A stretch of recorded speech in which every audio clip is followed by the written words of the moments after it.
Okay, so today is June 22nd, and the topic of today's reading from the book Affirmations for the Inner Child by Rocker Lerner is blame.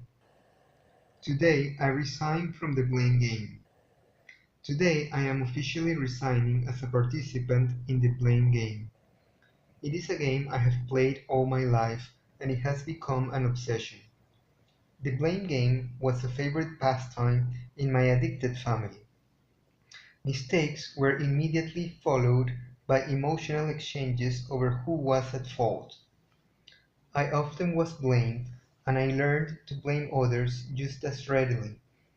In my adult life, the blame game has become an obsession. Sometimes I blame others, and then I'm consumed with anger and bitterness. Or I take the blame and am swept up in a cycle of guilt and shame. Both responses divert energy from solving the problem and getting on with life. Today, if my inner child reacts out of hurt and fear, I will gently take control and thrust thoughts of blame out of my mind. I will replace them with thoughts of peace and tolerance, thereby rescuing both myself and others from the destruction wrought by the blame game.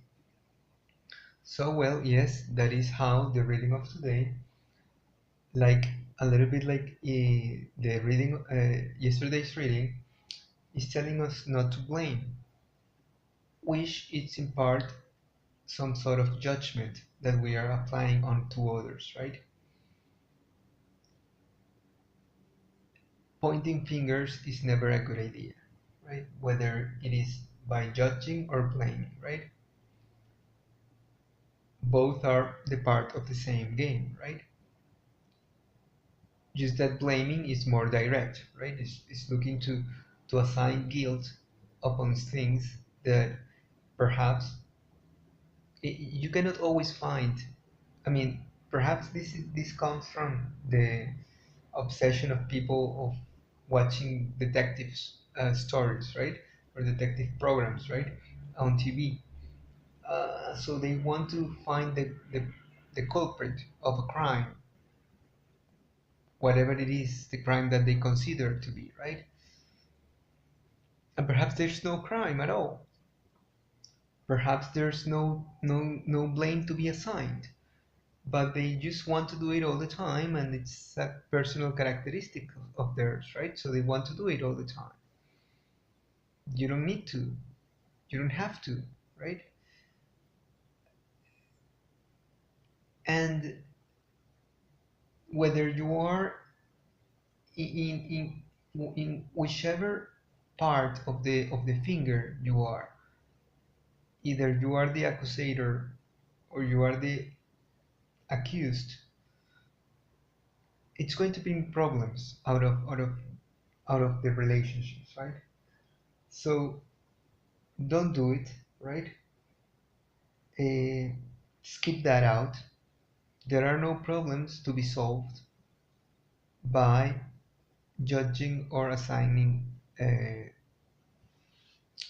guilt, or trying to find someone to blame because of your problems, or no, or trying to find the culprit of a situation that perhaps is superficial.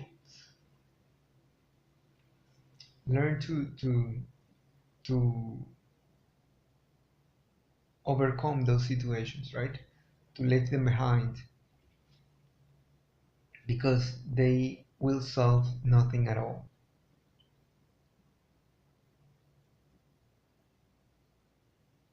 It will always bring resentment. One of the things that you could do if you are constantly blamed is to assume the blame and try to fix it yourself. That's a good thing. That's not a bad thing. I have tried it, I have done it. Although it becomes a little bit of a nuisance, right? Because then you're blamed all the time. So you need to escape a little bit that tendency of others to blame you for everything, right? And the other thing that you need to understand is that the fact that, again, people like to blame.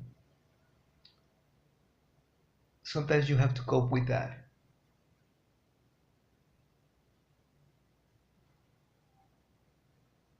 So try not to do it too often, because then you will have repercussions upon that thing, right? And if you are in the accusatory side of the finger, if people are is always blaming at you, well,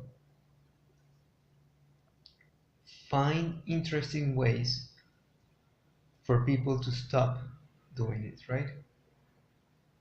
And it's not always solving their issues, the solution. That's not always the solution.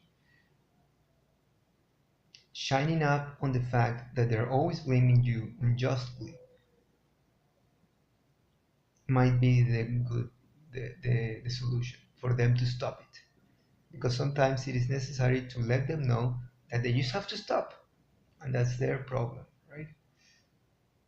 Well, in any case, that's the reading of today. If you liked it, give it a thumbs up, leave any comments below, subscribe to the channel, share through social media, and as always, if Providence allows it, we will meet each other in a different day.